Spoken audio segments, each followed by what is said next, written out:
กราบสวัสดีเบิดทุกคนมื้อนี้สิมาร้องเพลงมันพอสิไปขอแต่งไปพัง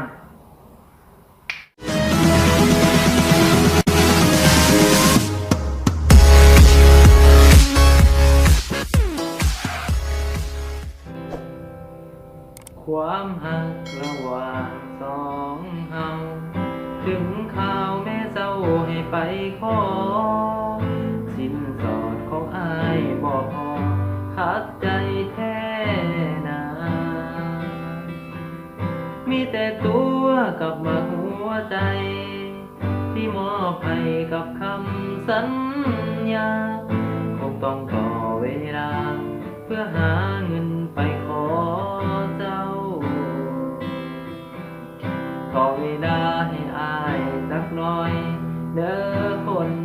ดีหากสองเฮาคงไปได้ดี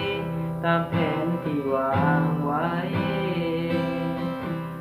มีแต่หากแม่เจ้ามันบ่เอามันก็อยากให้ลูกสาวสบายจำเป็นต้องหยุดหักไว้พักใจสู้ข่า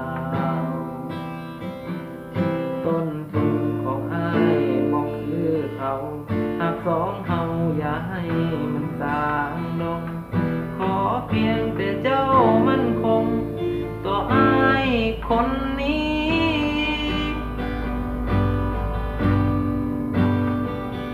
เงินพ่อมือใดอ้ายสิไปขอแต่ง